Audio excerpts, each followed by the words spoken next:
everybody. This is your girl, Nikki Nicole of Divas of the Roundtable Podcast. I'm joined here on today's show with my lovely co-host, Ladybug. And on today's show, we have nurse practitioner, Dr. Breona Coats.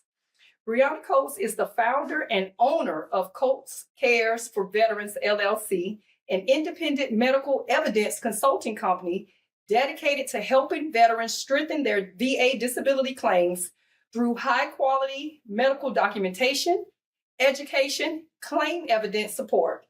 As a doctoral prepared nurse practitioner, Breona uses her clinical expertise to help veterans better understand the medical side of their claims.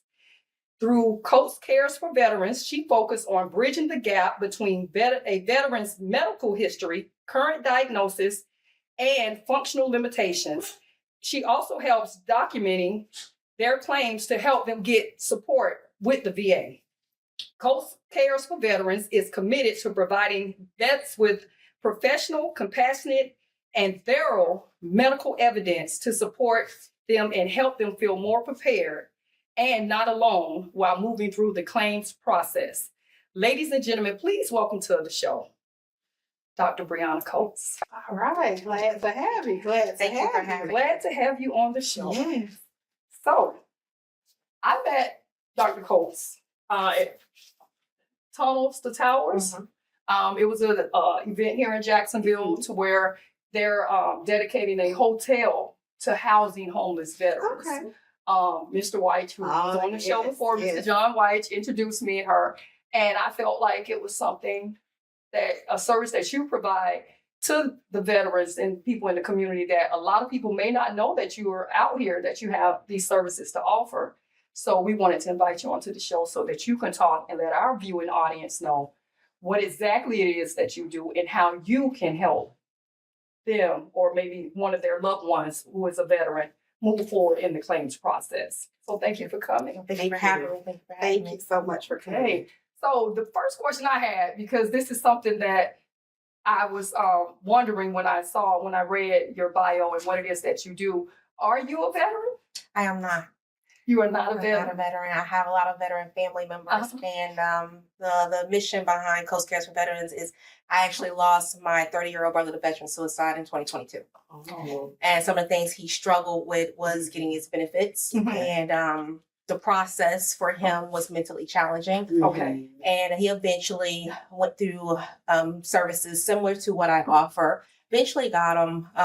But I like to tell people, finally getting the benefits that you have earned and deserved does not mean that your I want to say problems, but your issues go away, right? Yes. It just helps provide the support and the financial means or the insurance means that you need to be able to better take care of yourselves. Yes. So a lot of people look at it as, oh, it's just money. No, it's their way to their health care. It's their way to getting the help they need, the counseling, the therapy, the chiropractor, the PT. Right. So I think there's a misconception of these benefits and how they're truly used and why they deserve their benefits. Yes, because I do believe that is a thing that most people tie a veteran getting their benefits to money. And it starts and stops with, oh, they're getting their money.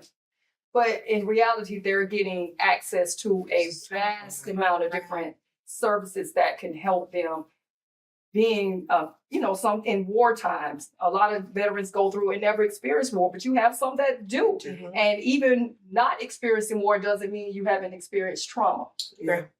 So, and I like to tell people also, like there is so much that is classified. So we got to be careful to judge and not say, oh, they wasn't in war. We don't know what missions they have been on. Correct. So you'll be amazed the missions that you find out people have been through and we know nothing about. So we got to also be careful not to be so judgmental. Right. True. So what is the Nexus letter? What exactly is the Nexus letter? Because I know that was one of the main things that I read, that services that you provide. That was one of the first things that caught my eye was the Nexus letter, because that was a term I had never heard of. Okay. So what exactly is the Nexus letter? So Nexus actually means connection. So what we're doing when we get a Nexus letter is we're connecting our disability to service, right? So when we're building that Nexus letter, we're allowing the VA to understand what we're claiming, why we're claiming, if we're doing a primary versus secondary, and you're pretty much connecting the dots. So just look at it as connection. Okay. Yeah, sounds good. Ladybug, did you have anything? Because I know your dad is a veteran. My dad is a veteran. So what I wanted to say with the military, as long as you're in, they keep up with everything. You're always going to the doctor. You have all of these physical trainings, and they make sure that your well-being is taken care of. But when you get out, sometimes the veterans don't know what to do as far as, how do I take care of myself? Who do I go see, especially when they get older? I know my dad's older. He has dementia. He's been in different wars. He went to Vietnam twice. So he has a lot of medical disabilities. I know he has a plate in his arm because of the war. I know he's lost his hearing. So it's important that as a family, if you have a father, a brother, that you kind of take care or know where they are and know what issues they kind of have.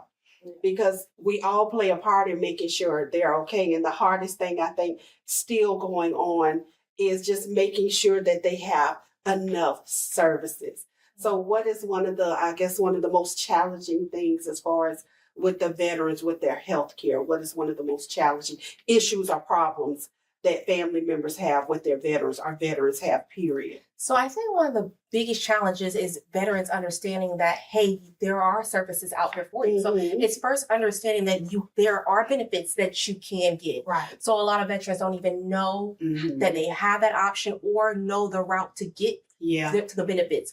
So that transition period is so important because the lack of knowledge it's out there because no one's out there advertising, hey, we can help you. Yeah. So I think that's the biggest. And why do you think that is, that, for us living here in the States and we're a country that's known to be military friendly. I mean, we're so quick to call them up to do something that we want them to do as a government. Why is it that you believe that they are so less forthcoming with the information on providing, letting them know that services are out there? I think they're moving forward to trying to advertise those benefits more now. But even if they do that, it comes to the point of veterans understanding that they still have that option. So a lot of our veterans, especially our older generation veterans, were pretty much, I want to say taught, the mentality of, hey, you got a wound, oh well, put dirt on it and move on. Yeah. Don't open your mouth about it, right? Yeah. You open your mouth about it, then you're the weak one of the link, of the link. So yes. Getting around that is also very huge for our men and women of service to feel comfortable. Right. Yeah. That it doesn't feel like it's a complaint or they're just being a problem. Yes. Yeah. So that's the biggest thing too. And I still have to deal with that with my dad, and he's 84 years old. He still believes if it's a problem, Daddy, how long have you been feeling like this? About 2 weeks. And you didn't say anything. Well, I don't want to be a problem. I don't want to bother nobody. And then when we get to the doctors or the hospital, I say, you have to ask him if he's in pain, because he's not going to tell you how he feels and that he's in pain, because it's just the military in them. They're not going to tell you, oh, I'm hurting, oh, I'm sick, unless it's something that's a dire need or a dire strait. But other than that, they're taught to suck it up, and then until it's too late. Until it's too late. And you hear a lot of cases with them until it's too late. So I just wanted to know, I have on my phone a quick question about what resources do you believe every veteran should know about? What are different resources that every veteran should know about? Well, the biggest thing is that they can get their disability benefits, because every percentage opens up another era of things that they qualify for, right? So there's all kinds of different services that helps remodel their shower. Say they're wheelchair bound. There's remodel their vehicles. So there's different services. It's really just the information being out there, the resources just being out there, and trying to reach a lot of veterans that are not out socially in the community, because we got to understand some of these disabilities have a lot of our veterans where they're closed in, right? So we got to find a way to reach them as well. Do you think it's like you're saying, they're kind of quiet about the things that they're going through because they're kind of conditioned not to Mhm. complain, not to say Mhm. anything. Is that a problem from them later when they're trying to get assistance? Definitely. Yeah. Definitely. Because some of your decision letters are going to say there is no medical evidence. Mm. There's no Mhm. complaints in your file. Mm. Well, we've taught them not to complain. Mm. Yeah. So then so what happens is as we get older, our body like compromises, right? Mhm. So if you've been going with that left leg pain for 30 years, not saying nothing, now you got that right leg pain. Now it's a big mess, but Yeah. now there's no documentation. No documentation. Or it's you just started complaining. Well, I would have been complaining if I knew it was okay. Right. Yeah. Mm-hmm. Mm. So I like to know, what changes would you like to see in veteran healthcare and support system? I would like for them to know that they have support, right? And I want that support to be respected and honored. Okay. I don't want veterans to feel like because they go out there and get the benefits that they deserve and earn, that they feel like they're a burden to the government, burden to society. Mhm. They shouldn't feel that way. They shouldn't. They should be welcomed with open arms. They Their should. conditions should be welcomed with open arms. The belief should be there. They should not have to feel like they're out there fighting for their lives to make Yeah. someone believe them. Yeah. So that is the biggest issue that I find with veterans. And that's what I'm trying to change. I want you to know that your story is heard here. Like Yeah. it's heard here. It's taken at face value because I wasn't there and half of the healthcare providers wasn't there either. Yeah. So Yes. if you have to take it at face value because there is so much that's classified. Mm-hmm. We're living in America for free and we're forgetting how we're having this ability. Yeah. So I think that's the biggest thing. Let me ask you too, because I was just thinking about this when we were talking about not wanting to be a burden, not complaining. Do you see a difference in the sexes as far as like that more women get things documented or go see the doctor earlier than men do? So believe it or not, I would almost say it's 50-50, I would say. I find it more men are more learning in this time frame, are more eager to go get their benefits as well. But then I also feel that more men, and this is all personal, they get tired of fighting the system faster. Yeah. Then they just like, I'm not doing this. Yeah. I've been through this for 3-4 years. Yeah. They keep denying me. I'm not begging anyone because then it comes because they feel like they're begging at this Yeah. point. Yes. You have my medical evidence. Yeah. You have my records. Yeah. You know what I've been through, and you're still denying me. Yeah. So my That's how I felt getting my house. I got everything just Somebody else, yeah. Good grief. Seal it with blood back in the day. Wow. What advice would you give to veterans who may be struggling silently? What advice would you give them? I would say the biggest thing is if you're struggling, well, in multiple ways, right? If you're struggling with your benefits, I would definitely say build up your evidence. Bridging that evidence gap is so important. Mhm. Getting your records from the VA is so important. Understanding that social and functional impact is very important when you're filing your claims, right? Right. The VA has to know how this is affecting you. Like, so let's be fair. The VA is just not going to give every veteran money, right? Right. Or our disability services. So you have to, it's almost like telling your story. It's for any of us. If we turn on the TV and the storyline gets boring, we turn in the channel, right? Yeah. So you got to make sure you tell your story because Yeah. it's your story. You have to own it, right?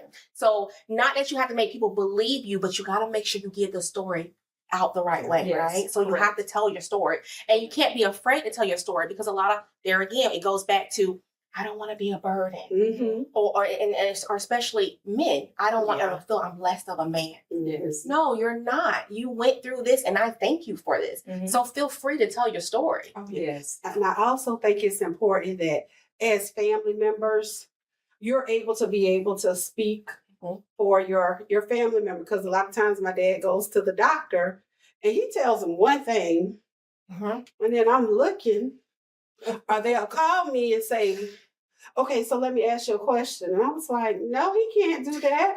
No, he can't do that. Because in their minds, Mm-hmm. they can still do that. And when they ask him those questions, they're telling him they still can do it. I was like, no, he hasn't done that in years. No, I wouldn't allow him to do that. He can't do that. No, he can do certain things, but other things he can't do. So in their mind, they'll be like, oh, yeah, I can do this. Yeah, I can do that. Yeah. And if they don't have a family member there saying, No, they can't. No, he can't necessarily walk by himself, or no, he can't bathe by himself. No, he can't cook meals by himself or for himself. No, he can't go to the grocery store for him. We have to do all of that. He may be able to dress himself and put his clothes on, but he can't wash his clothes. He It can't. stops there. Yeah, and he takes bath. No, he doesn't. He has dementia, so his mind is not allowing him to do those things. But he's telling y'all he can. So it's important that your family members are there to say, Agree. no, he can't do all of the things. I want to piggyback off of too what Ladybug is saying with dealing with her dad. Do you find that it's easier to for the veterans to move through the process when it's a physical disability over a mental disability? Is it harder to prove the mental demise? I'm saying of the mind, like you maybe schizophrenia, or things of that nature. Is it easier to prove something physical over mental? So I would honestly, for me personally, I would say no. I really feel like it's all based off documentation. So your veterans that are actually actively being treated, they don't have as big as a problem as the ones that are not. But let's be fair. Some of our ones that are not being treated, they can't afford that copay. Yeah. They don't have that insurance. Yeah. So they can't keep a steady job because their PTSD is so bad. Yeah.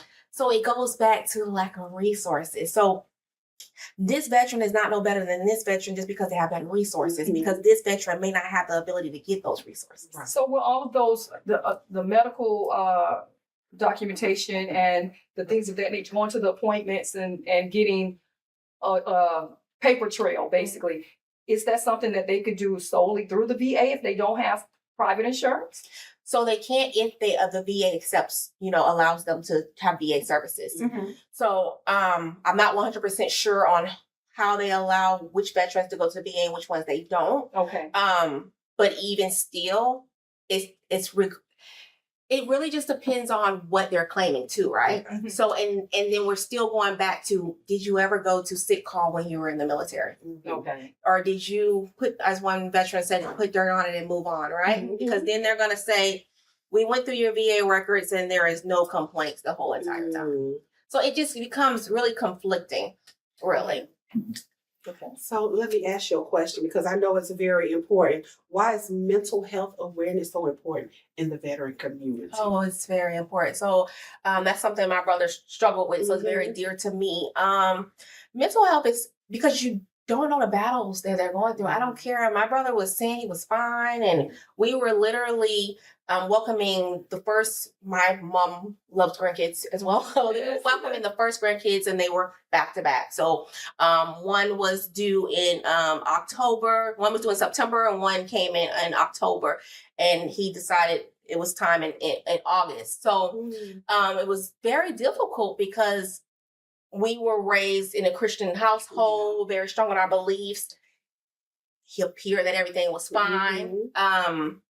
It wasn't, right? It wasn't. So we can't underestimate what people are going through, right? And we got to be okay with asking, do you need anything from me? I know you say fine, but you need anything? Yes. Like, let's do that once a month. Let's go out and have coffee. Just take them moments, because maybe that's the moment that someone wants to talk. Yeah. Because you just never know what they're going through. You never know. I got a question too, a quick question. So if a veteran is already getting like a partial disability, can your organization help them move up that chain? If they're needing a DBQ, which is a disability benefits questionnaire, or they're needing that nexus, depending on how they file their claim, then we're definitely here to support them. Okay. I will tell you, a lot of the things I find that veterans struggle with is not knowing how to file their claims.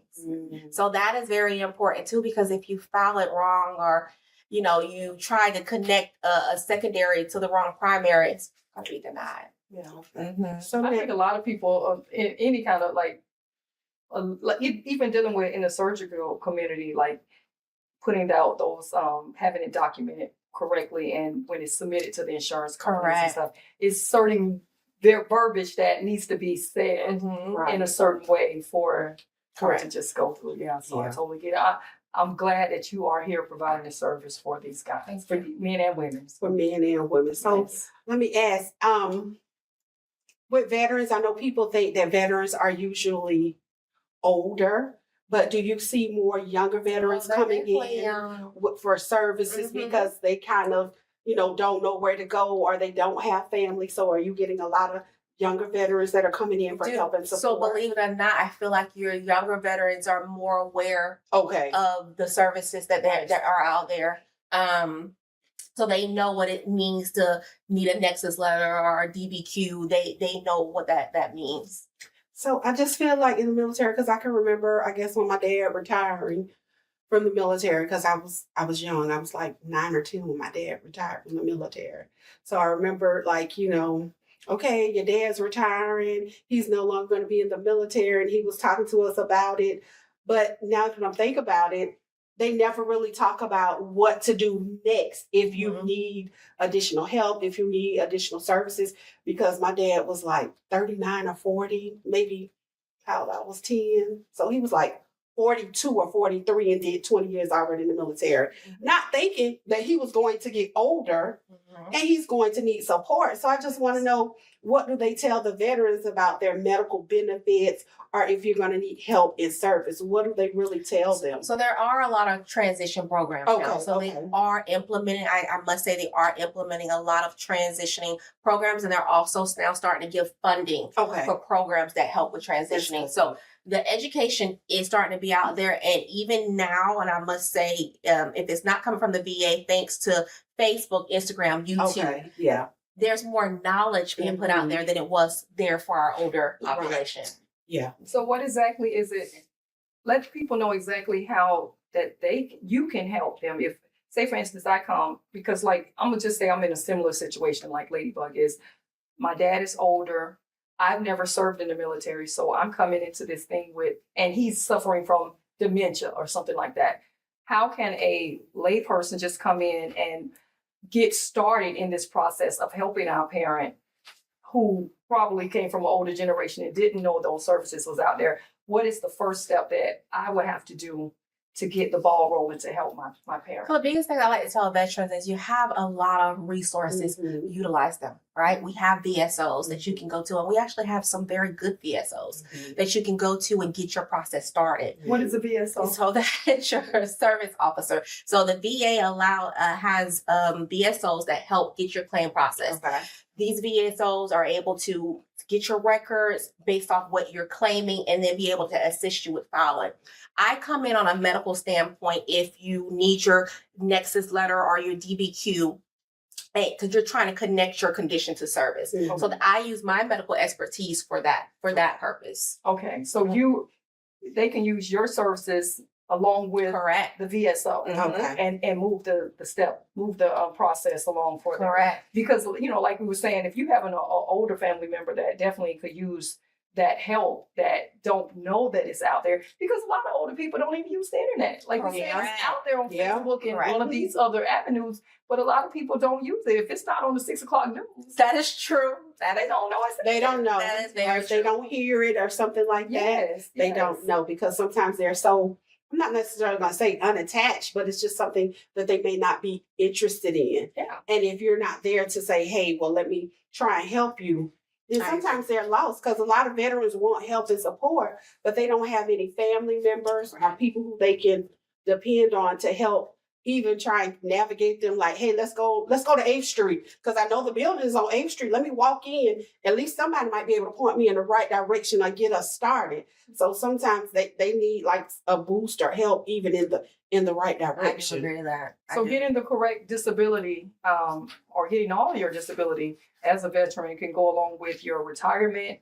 That's another source of income through the disability, and another round of resources. Correct. So it's a whole platter of things that can help our servicemen and women here in the United States. And I think that's a very important thing that a lot of people need to make sure that don't just be complacent and comfortable that dad or mom is getting that retirement check when they actually deserve much more. They deserve to be compensated for that disability, for the injury that they got, or compensated, or helped along as far as with the resources that could help them along their way in their journey for the rest of their lives. And it can also help family members too. I can't tell you how many family members are struggling to take care of their loved ones. Yeah. And these loved ones are literally homebound, bedbound, Yes. can't go anywhere. And there's different resources and financial help that they can qualify for. I'm just glad that we were able to advocate for my dad and get him, because he's at assisted living, and then on top of the assisted living, he has a nurse that comes in and sits with him from 9 to 3. Okay. Now he doesn't like the nurse because he feels like she's aggravating and bothering him. But I'm like, she washes his clothes, she makes sure he's bathed, she changes his bed, she brings his food to him. So I'm like, Daddy, use her and get her to help. I don't need no help. I don't need nobody to do anything. Yes, you do. That's why she's here from 9 to 3, Monday through Friday, to help you. And every time he goes in the hospital, if they say, hey, well, we think, I totally agree. Yes, he needs this. Yes, he needs that. I am totally in agreement. Well, what do y'all think about this? We always trying to get him the most, because he deserves it.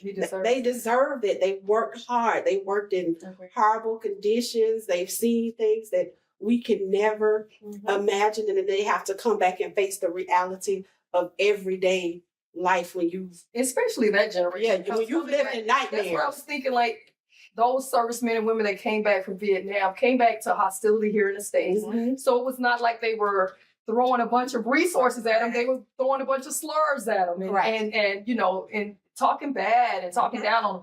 I wasn't alive, but I saw the footage and I read the documentation. So, but and so that's a different thing. That's why I say a lot of the, especially the elderly that's around that was here and served during Vietnam and stuff like that, they really need that extra support because they came back to a country that wasn't extending the handout for them, you know? So I think that's very important to get these messages out. Well, let me ask you this.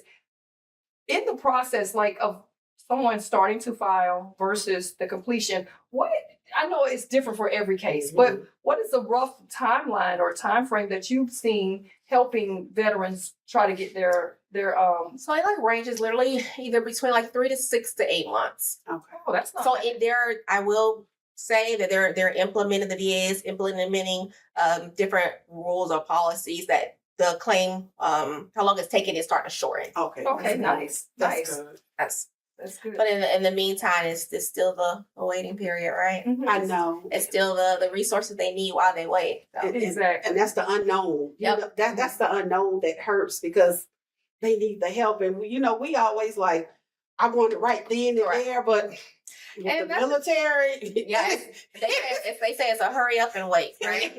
Hurry up and wait. But you got to play the game to get to the end of it. To get to the finish line. It is what it is. Hopefully they can tweak it to get it better, to be more on the side of the veterans, and to get those people the help that they need. Before we get out of here, I want you to basically let our viewing public know how they can reach you and find you to get the services that you provide. Do you have a website or a Facebook page, or how they can contact you, a phone number? Yes, so we do have a website. It's coatscaresforveterans.com. We have a Facebook page. It's Coats Cares for Veterans.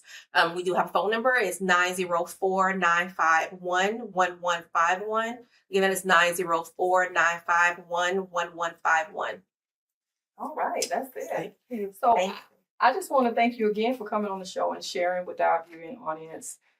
And caring. Coats Cares. It says it all in the name right there. Coats Cares for Veterans. That's right. LLC.